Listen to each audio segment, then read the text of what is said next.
सभी का बहुत बहुत स्वागत है। और मेरा पहला सवाल यहाँ पर, पहला सवाल फारूक इंकलाबी आपसे है। आज जो डिफेंस मिनिस्टर ने, रक्षा मंत्री ने पीओके में जो जुल्म और जाती होती हैं उनका जिक्र किया।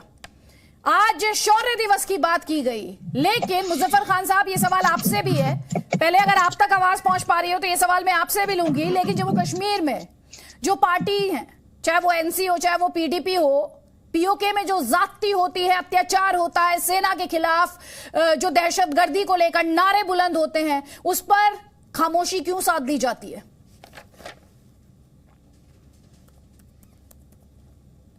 मुजफ्फर खान,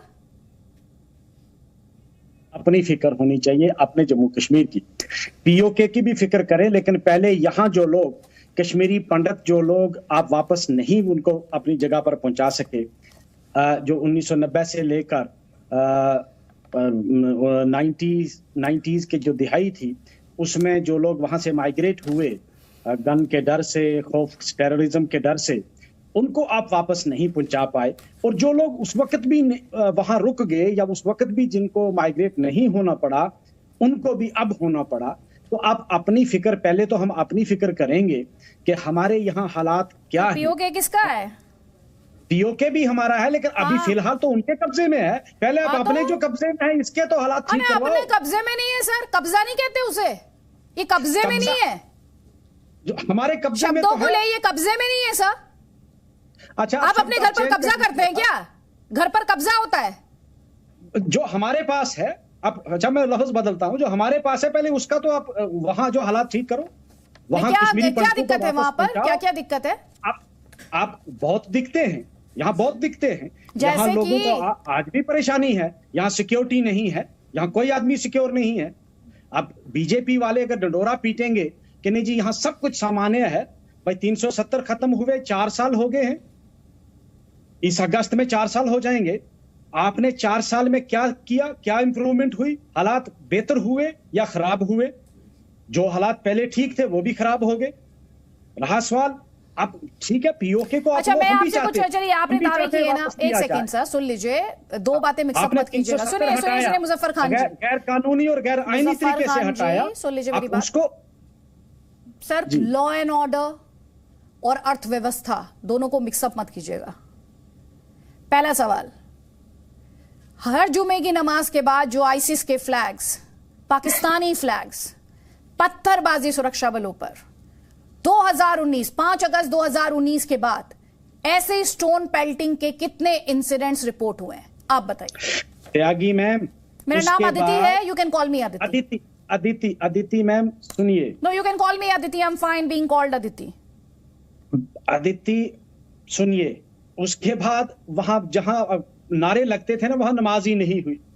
आज तक वहां नमाज नहीं हुई। उस मस्जिद में, जामा मस्जिद में आज तक नमाज नहीं हुई है। खैर उस पर मैं नहीं जाऊंगा।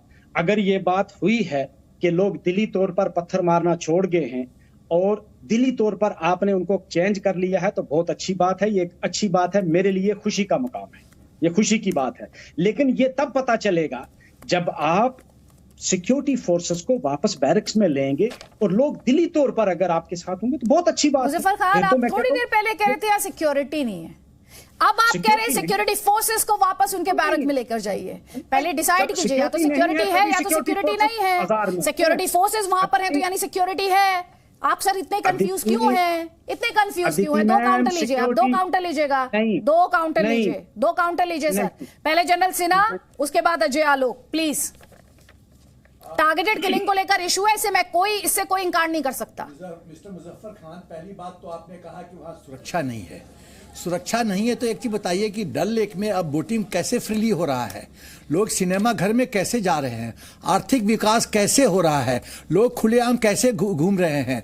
श्रीनगर में जो लाल चौक है उस पर तिरंगा कैसे फहरा रहा है? पत्थरबाजी कैसे कम हो गई है? लोग स्वेच्छा से कैसे घूम रहे हैं? ये सब क्या दर्शाता है? जो पाकिस्तान का जो झंडा फहराता था, आज लाल चौक पे हिंदुस्तान का तिरंगा फहराता है। जो क्रिकेट मैच के बाद आप पाकिस्तान जिंदाबाद करते थे वो खत्म हो गया है। ये क्या दर्शाता है?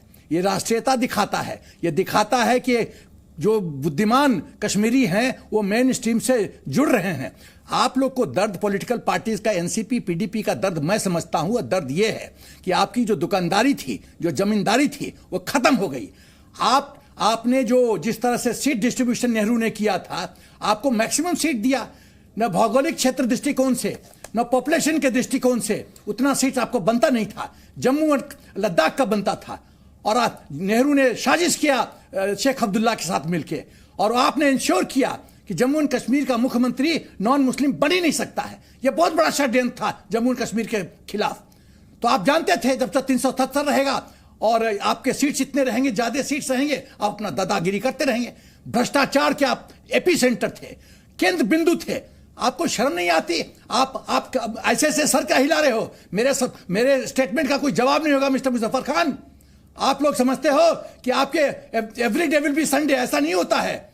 यू विल बी अकाउंटेबल, आपको जवाब देना पड़ेगा। जवाब ले लीजिए उनसे, जवाब ले लीजिए मुजफ्फर खान। ये जो बुजुर्ग हैं, पहले इनको कहो कि आप बात करने का ढंग सीखो। अरे आप हमने बात कभी करने का पाकिस्तान जिंदाबाद का सुनो। आप तमीज नहीं, आप बुजुर्ग आदमी हो, मुझे अच्छा नहीं लगता आपको कुछ कहने का। नहीं हूं, बदतमीज आदमी लगते मैं हो। यंग मैन हूं। एक सेकंड मुजफ्फर खान, सुनिए। एकदम चुप रहो तुम मुजफ्फर, चुप रहो तुम Muzaffar Khan. Who are you? दोनों के ऑडियोज डाउन कर दिए, दोनों के ऑडियोज डाउन कर दिए। तू तड़ाक नहीं भाई, मैं ऐसे डिबेट नहीं करूंगा। ब्रेक में चली जाऊंगी, मैं दोनों से कह रही हूं। इस लहजे में डिबेट नहीं करती, मैं तथ्यों में डिबेट करती हूं, तू तड़ाक से नहीं करती। प्लीज अजय आलोक जी, यहां पर क्लेम्स एंड काउंटर क्लेम्स है, क्लेम्स एंड काउंटर क्लेम्स है। जम्मू कश्मीर में पीडीपी हो, एनसी हो, बार बार वो ये दावे करते हैं कि 370 हटाने की आप बात करते थे, आप कहते थे अमन चैन वापस आ जाएगा। वैसा कुछ नहीं हुआ। वो बार बार टारगेटेड किलिंग की बात करते हैं, वो कश्मीरी पंडितों के पुनर्वास की बात करते हैं। वहीं दूसरी तरफ गवर्नमेंट ऑफ इंडिया है, जम्मू कश्मीर में एलजी का एडमिनिस्ट्रेशन है, जो ये बात कहता है कि पाकिस्तान स्पॉन्सर्ड टेररिज्म लगातार जेएनके को डिस्टेबलाइज करने की, इंडिया को हिलाने की एक साजिश के तहत पाकिस्तान स्पॉन्सर्ड टेररिज्म जो है वो आगे बढ़ रहा है। और उसे कहीं ना कहीं जो खाद पानी मिलता है वो जम्मू कश्मीर की मेन स्ट्रीम पॉलिटिकल पार्टीज जो है, खासतौर पर वैली में, उनके माध्यम से मिलता है। देखिए अदिति जी, मेन स्ट्रीम पार्टीज जम्मू की और कश्मीर की दोनों अलग अलग हैं, अलग अलग थी। कश्मीर की मेन स्ट्रीम पार्टीज दो थी, जिन पार्टी का सपोर्ट हमेशा मिलता रहा, चाहे इधर से इधर, इसलिए हम लोग 3 मेन स्ट्रीम पार्टीज कहते हैं। और बड़ा स्वाभाविक है। अब आप सोचिए, आपके पास सोना की अंडा देने वाली मुर्गी हो और कोई उससे आपसे छीन ले, तो आपको तकलीफ नहीं होगी? तो अजीब बात है। 370 इन लोग के पास सोने की अंडे देने वाली मुर्गी थी, जहां ना अकाउंटेबिलिटी थी, ना कोई जवाबदेही थी, ना पारदर्शिता थी। वहां एक तरफा था। 370 और 35 इनका एक तरफा वेपन था। कहते थे कि खून की दरिया बह जाएंगी, नदियां बह जाएंगी, संविधान का नाम लेने वाला कोई नहीं होगा। वो सब डायलॉग्स तो याद ही होगा आपको। बहरहाल वो तो हट गया, तो पास्ट की बात हो गई। अभी बात क्या है कि ये टारगेटेड किलिंग बहुत इंटेंशनल हो रही है। ये पहले भी हुई है, 1989-90 में भी हुई है, बीच में भी होती रही। और टारगेटेड किलिंग के अलावा एक दहशत का माहौल जानबूझ के बनाया गया। टारगेटेड किलिंग नहीं थी ये, बिल्कुल प्योरली एथनिक क्लेंजिंग थी कि वैली से हिंदुओं को मार के भगा देना है। आप देखिए, बिहारी मजदूरों को ही मारा गया, वो तो कोई कश्मीरी पंडित नहीं थे। दलितों को ही मारा गया, कोई कश्मीरी पंडित नहीं थे। पंडित जहां मिल रहे हैं वहां भी मारा जा रहा है। एथनिक क्लिंजिंग कर रहे हैं कि मुस्लिम के अलावा और वहां कोई नहीं रहे। और ये करने वाले कश्मीर में कुछ ही % लोग हैं, 5 से 10% लोग हैं, जिनको कहीं ना कहीं सियासती दलों का हमेशा सहारा मिलता है। क्योंकि जैसे ही वो किलिंग करते हैं, ये अपनी दुकान खोल के बैठ जाते हैं कि देखो जी 370 हटा, ये शुरू हो गया, क्या फायदा हुआ 370 हटा के? पुनर्वास कीजिए, विश्वास में लीजिए, सबको ऑल पार्टी बैठक कीजिए। किस बात की ऑल पार्टी बैठक? इस देश ने आतंकवाद से लड़ना सीख लिया है। पंजाब और पूरे के पूरे नॉर्थ ईस्ट से आतंकवाद का सफाया हो गया है। कश्मीर के 3 जिलों में बच गए हैं ये आतंकवादी। चुन चुन के हमारी भारतीय सेना मारेगी। ठीक है, आप ये सोचिए जरा, एक सिचुएशन इमेजिन कीजिए अदिति जी, एक सिचुएशन इमेजिन कीजिए। हम तो पटेल जी के अगुवाई में पीओके तक बढ़ गए थे, उसका नेहरू जी ने रोक दिया कि भारतीय सेना इसके आगे नहीं जाएगी, इसलिए पीओके बन गया।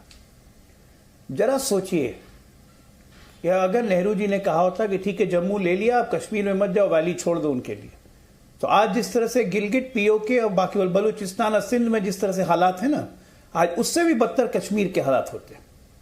और ये लोग तब इंडिया की वैल्यू समझते हैं।